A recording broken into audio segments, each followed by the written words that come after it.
It's never, ever, ever just me building a business or a portfolio. It is always me and my wife. When there's friction at home, when there's lack of trust at home, you're screwed. Don't even try to do anything else until you fix the main thing. What if you could build a business in the modern world as big or as small as you want without having to compromise the things that were the most important to you in the very beginning? This is the Wealthy Consultant Talks podcast with Taylor Welch and Mike Walker, as they share with you today their learning lessons from stories in their experiences over the past 10 to 15 years and share with you right here, right now. Let's get into it. What's up, crew? Welcome back to the Wealthy Consultant, where you get rich, so rich you don't even making friends. That's the claim. Well, into my defense, there are different types of richness, I guess. Okay. And actually, we're going to talk about one of those today, which is not something that people typically associate with wealth and riches, but it is the power laws of how to create health at home and protect your family without breaking your family in pursuit of riches in your business. People do not know how to do this. In fact, Mike, I'm going to be real honest and tell you something that might be offensive. All right. Let's do this. And it's vulnerable because I have a lot of friends who are in this category, and it's not that I don't like them. It's just that I disregard them, which is my prerogative. But if you are taking 100% of your business advice from people whose lives look nothing like you, then you're kind of on a trajectory of failure, because the way that you teach, what did this guy say yesterday? He had hopped on the call. He said, I just had 8 months ago, I had a baby. Right. And I realized that my business was kind of designed to be kidless. I was like, hey man, every business is designed to be kidless until you have kids. And then you better figure it out. Yeah. And there's this dichotomy people develop between, I can either have a great business, a big business, a profit, whatever, or I can be a great husband, wife, partner, parent. And if you believe that that dichotomy exists, you'll make it real. Whatever we believe comes to pass sooner or later. But specifically, this is a touchy subject, because if you do not include your family in your professional pursuits, then the risk is you will lose your family and get your professional pursuits instead. And if you flip this around and make it opposite, then what you can get is you'll actually trade your professional advancement for health at home. And I don't think that that's the intended design. I think both and is where we tend to sit on most things. I don't know if you've ever been in an experience in your life, Mike, where you and your wife had to talk it out. 100%, man. I've been there, done that. That's for sure. Because especially like years past, this is a long time ago now. I've evolved, we'll say, but I had that, and I had surrounded myself by that hustle culture, that grind, 24/7. I'll sleep when I'm dead type thing. And I'm surrounded by people that are just echo chambering this in my mind. So anything that wasn't that was me telling myself, oh, I'm like off pace, I'm not performing, et cetera, to the expense of family relationships and everything else. So yeah, it's a slippery slope, and you got to watch the inputs, like what you are telling yourself. Like you said yesterday, is like who you're comparing yourself to is can be damaging. 100%. The cool thing is you can see very quickly who uses their family as an excuse for mediocrity versus who uses their family as reasons to become better. And I'm proud of this young man for putting himself into a position, including his wife. He can't include his 8-month-old yet because I don't think they can talk, but including his family in the process of building his business. But I see a lot of people cop out and they're like, well, I got kids at home depending on me. Well, I'll be real honest with you. Like, if I'm ever in a position where I care more about your kids than you do, because that's what it means. If you're like, I'm not going to move forward on an opportunity because I've got kids that depend on me, well, man, you're missing the whole point of it. Like, if your kids depend on you, you sort of have even more of an obligation to move forward. Yeah. I remember one time years ago, I was on a call with someone, and I didn't have Kate or Harrison at the time, but I was married. And someone said to me on a call, they're like, I just can't risk. I think the product was like 6 or 7 grand. It was a cheap product. And this is 10 years ago, man. This is crazy that I'm remembering this now. And they were like, when you have kids, you'll understand why you can't risk things the same way. And I didn't know what to say to that, but I remembered as soon as I had my first kid. And I was like, that person's an idiot, just full on stupid. Because when I had my daughter, I had more of a reason to figure it out and to risk whatever little I have. This is the problem. Like when people are sitting on like a business that's doing $6 grand a month or $4 grand a month, and I don't want to belittle anyone, but I'm just saying you ain't got that much to risk in the first place, bro. It's do or die. Go for it. Right. You're already there. Yeah. You're at a place in your life when like if you don't have that much, what's there to risk? You don't have anything. And that's a different topic we should talk about later in a different episode, because then the people who grow, all of a sudden they lock up in fear because you actually have a legitimacy and you have they have more to lose, right? More to lose. And so you don't want to move forward. But this thing came across one of the channels earlier, and every once in a while, like I'll just go off on something because it's important to me. And one of our advisors, he said, hey, we've got this great candidate, great business, great opportunity, but his wife blocked him moving forward, and she doesn't trust him, and she doesn't trust the business. She doesn't trust TWC. Somebody's trying to get a hold of you, man. Maybe it's an emergency. It's a family phone, but we're good. I'm not sure what's wrong. It's an Android, isn't it? It's not actually. It's an iPhone. Oh, do you know how to use family only line too? How to use? Well, you need to take it. Take it. No, they texted me. They're okay. They're but dial. Sorry, texting you later. Okay, thanks. I got a family line specifically to not, so the messages come through when you need them, and there you go, right during the podcast. Hey, family. We're talking about family, dude. This is what we're talking about right here. Family first. So this guy's got a business, and he doesn't know how to grow it. And it's, from what I've seen briefly and what I've heard, it's a good business. He just doesn't have the right model set up, and he doesn't know how to get new customers. And so anyways, his wife doesn't trust him, and she doesn't trust us either. And this advisor was kind of looking for advice on what to do. And I said, hey, there's nothing you can do except for maybe see if you can convince him to give the business to the boss, and we'll just coach the boss instead.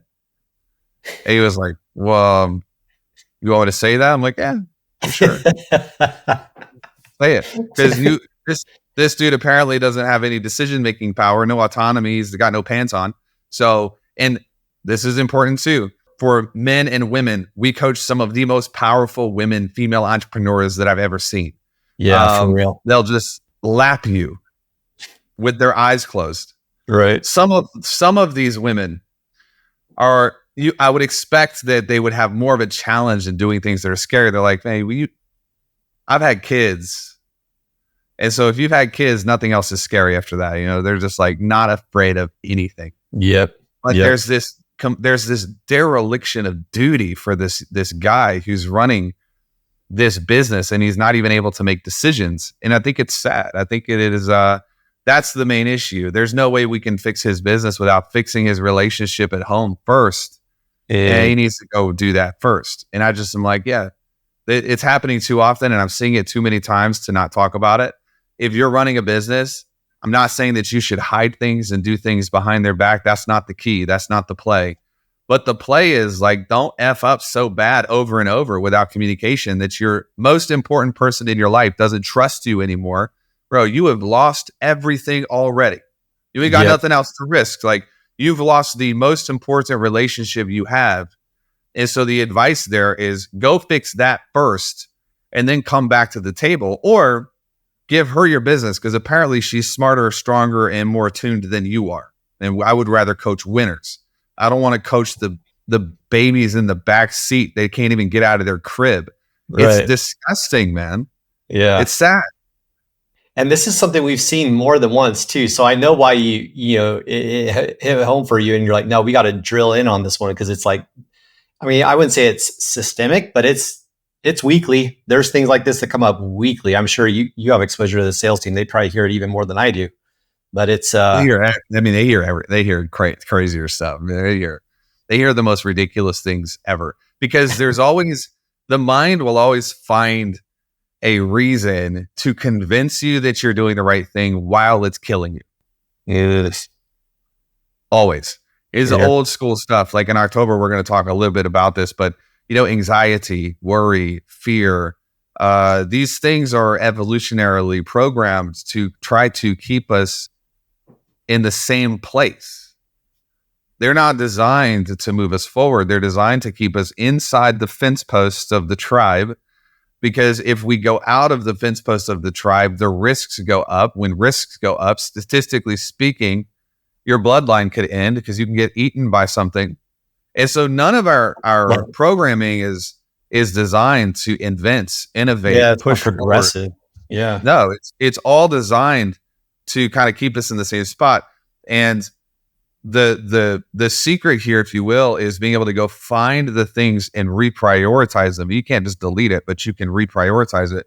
But in this particular instance, when there's disunity at home, when there's friction at home, when there's lack of trust at home, you're screwed. You're screwed. Don't even try to do anything else until you fix the main thing.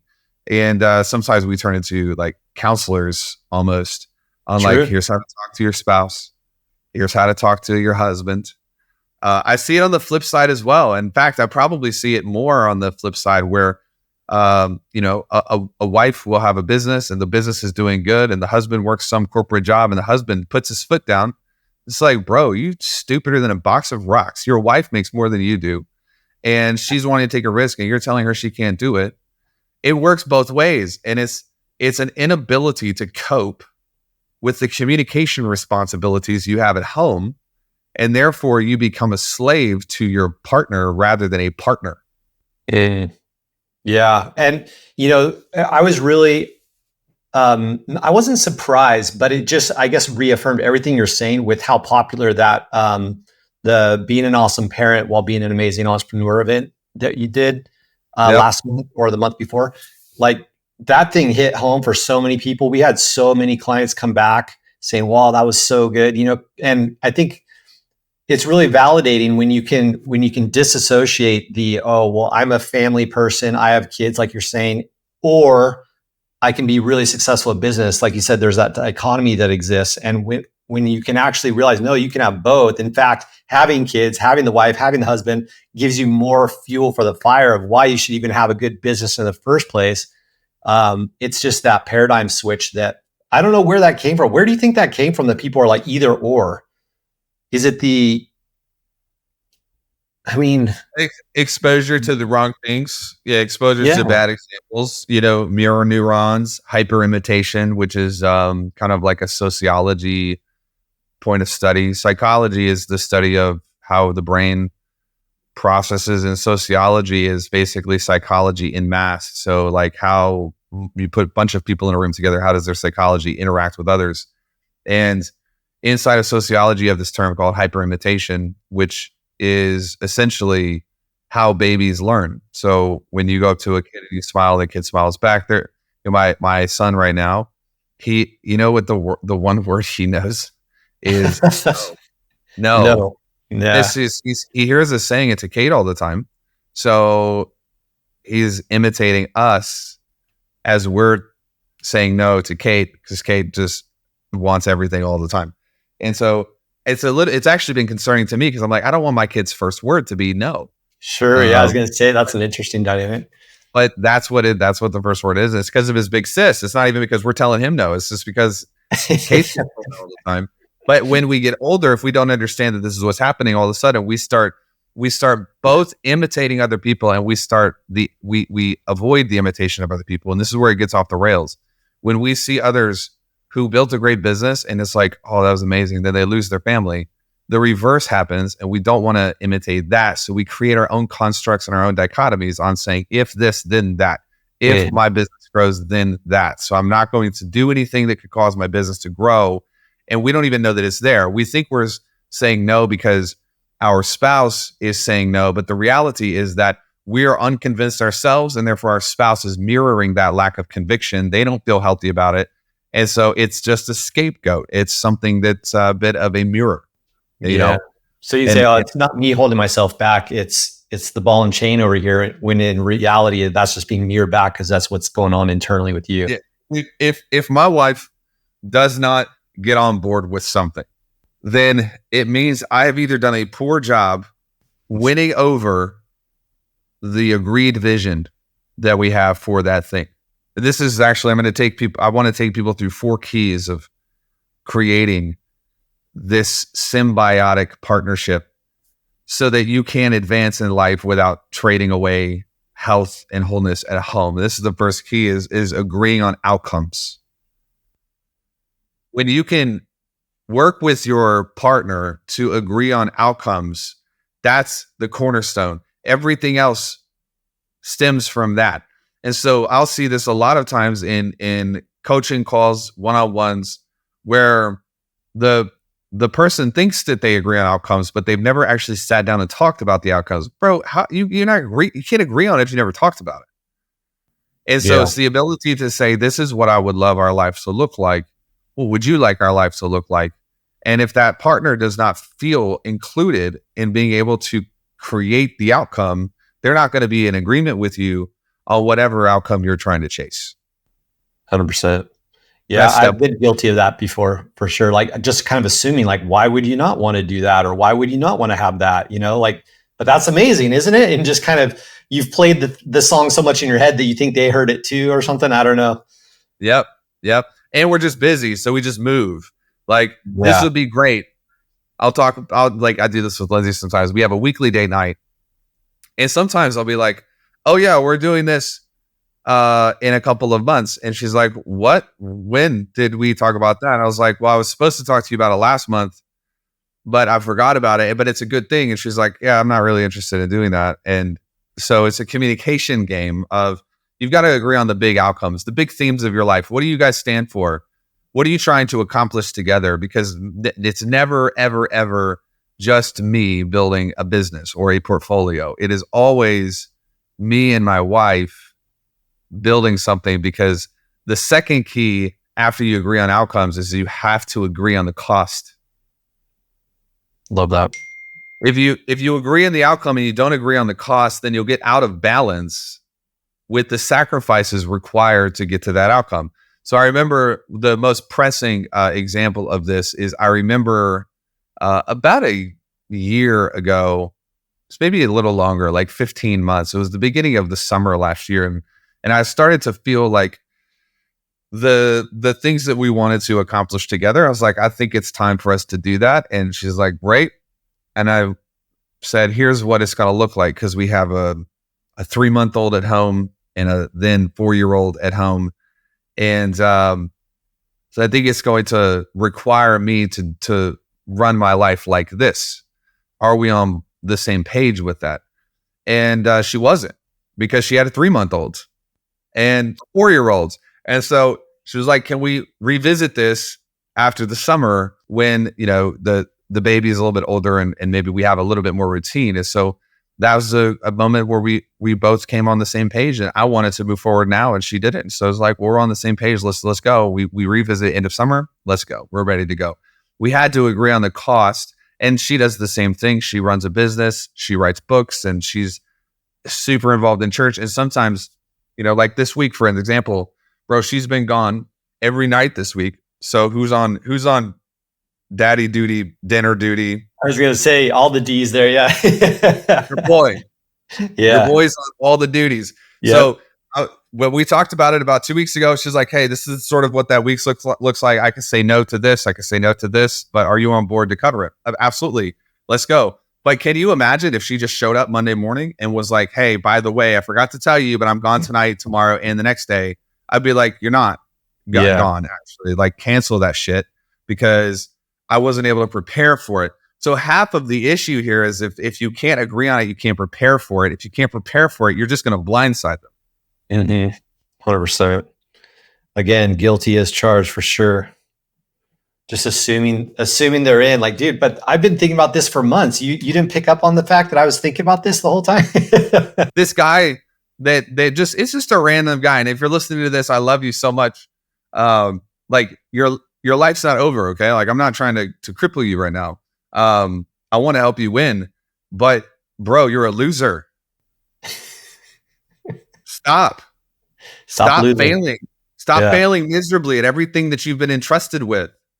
Like sometimes my goal is just, I got to get up in your face a little bit because you need a coach to say like, look, if you continue and you repeat this pattern of saying you care about your wife, bro, you don't give a shit about your wife and you know it. And how do I know that? Because you have not communicated with her. You guys have not gotten on the same page. You've not agreed on the outcomes. You haven't agreed on the cost. And so she is overruling you because she doesn't trust you. And to that, I actually applaud her. She probably has good reason not to trust you because you're out just to the ends of the earth doing random shit that she doesn't even know about. She's not included in it.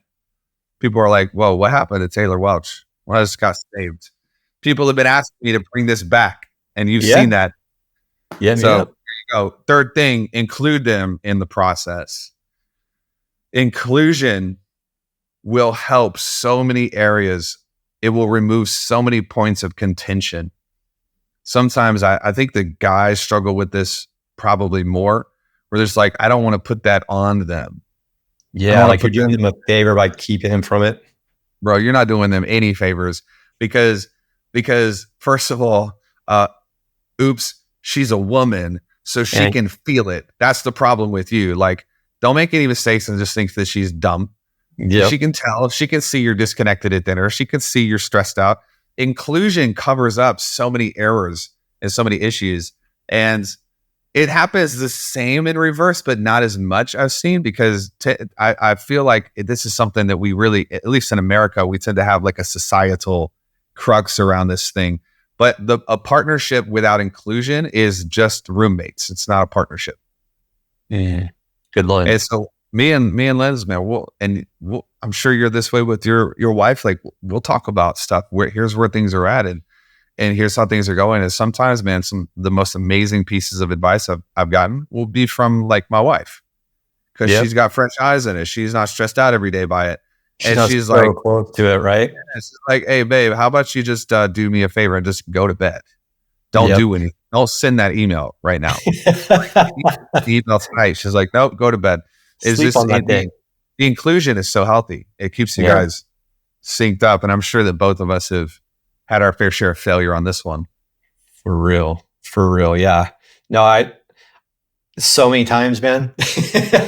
So many times it's like this repeating, but it gets better. And I think what you said earlier was really on point. I was by default going, well, I don't want to worry the family. I don't want to worry her. I don't want the kids to feel that but by doing that, I'm just creating more and more isolation. And then like he said, they're feeling it anyway. So now it's like, well, what am I feeling that I'm not being told? And then it actually causes more of a problem. So the inclusion piece is brilliant. Totally written that down. Yep. 100%. Here's the fourth key. And we'll end with this one. The fourth key is try again because you're going to mess it up. Okay. You're going to follow this and follow these rules and be like, yo, Taylor, Mike, what gives, man? I tried it. Man, you tried it one time after 5 years of ignoring it. That's right. Yeah. You try it again. Try again. Even now. And I believe that the last 2 or 3 years have really been when my wife and I have locked it. Like we've been married 12 years. And I think the first like 8 or 9 was just like me doing my thing and her doing hers. So this has been like a process. How many years have you been married, Mike? 19 years. 19. And it gets better and better and better. But man, you've got to have the ability to humble yourself and try again. Because if you just try it once and you're so transactional with it, I don't even know if you should be married, man. Like, that's not how it works. Yeah.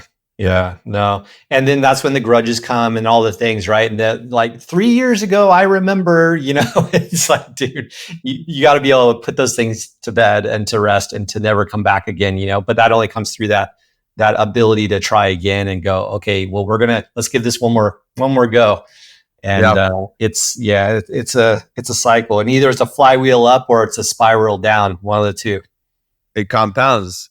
Consistency compounds, as they say, which can be a really good thing, or it can be the worst truth in your life, because it never stays a linear up or down. It always compounds in the direction that you're headed.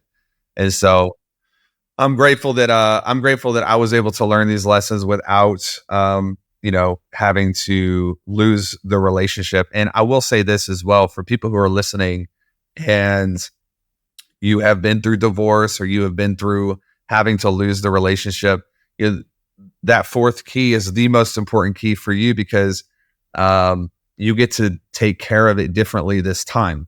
Yeah. And so there should be, I hate the people who are like, man, they brag about how they've been married to, just one woman, but it's almost a point of pride for them. And it almost casts shame on people who they didn't know how to hang on to the first relationship. And I don't believe that it's ever about shame. I think it's always about hope and vision and moving forward and learning and growing and advancing together. And so we have tons of customers and clients and staff who have been through extremely trying, challenging times with their relationships. You just got to try again. And you got to give yourself some grace and give yourself some permission, and stop holding yourself hostage to something in the past. Only hold yourself hostage for the things that you know you should fix, but do not. Oof. Everything else, you've got to let yourself go. And you've got to do it. Just try better. Try again next time. And keep going. Anything else to add, bro? Nah, man, you brought that one home. That was solid. Solid. Right. Love it. See you guys next week. Catch you guys. See ya.